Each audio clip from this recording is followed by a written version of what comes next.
দেনমোহরে কত টাকা লিখতে বলবো? 5 লাখ। 5 লাখ ঠিক।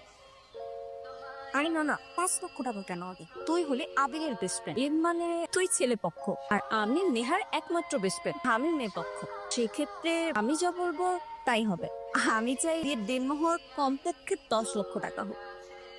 আমার সমস্যা নেই, 10 লাখ লিখতে বললি। তোমার কি অন্য কিছু বলার আছে? আবির, নেহা আমার একমাত্র বেস্ট ফ্রেন্ড, ও কিন্তু লাখে একজন। তুই চাইলে দেনমোহরকে কিন্তু একটা বাড়িয়ে দিতে পারিস।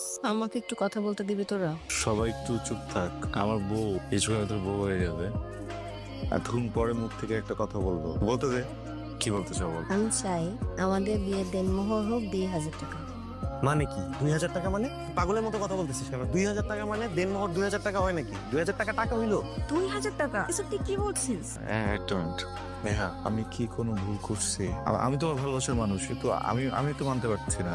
মেনে নিতেই হবে, কারণ এটাই তোমার এখন সামর্থ্য। আর আমি জানি কেউ আর কখনো ছেড়ে যাবে না। আর ধরো চলে গেলাম, এই দেনমোহরে 50 লক্ষ টাকা দিয়ে আমি কি করবো? 1 কোটি টাকাও যদি দেনমোহর দাও, ওটা দিয়ে আমার কি হবে?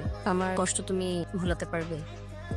আমার উপর থেকে ডিভোর্সের ট্যাক্স সরাতে পারবে? টাকা দিতে পারলে না, সংসার করতে হলো, কোন কি সুখের সংসার হবে? যাই হোক, শুধু 2,000 টাকা দেনমোহর না, সাথে একটা প্রমিসও চাই। কি প্রমিস? প্রতিদিন 5 ওয়াক্ত নামাজ আদায় করতে হবে। জুম্মার নামাজ তো পড়েই, সেভাবে প্রতিদিন 5 ওয়াক্ত ফরজ নামাজ আদায় করতে হবে।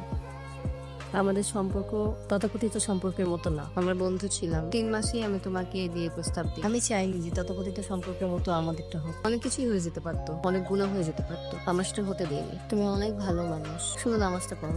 কি পারবে প্রমিস করতে? ইনশাআল্লাহ পারবো। যে স্বামী আল্লাহ নিকটে থাকে, সে তার স্ত্রীকে কখনো ধোকা দেয় না। যার হৃদয়ে মহান আল্লাহ তাআলা থাকে, সে কখনো তার স্ত্রীকে কষ্ট দেয় না। এর থেকে বড় সিক্রেট কি হতে পারে? I respect, salute you. তুমি অনেক ভাগ্যবান, অনেক বেশি ভাগ্যবান।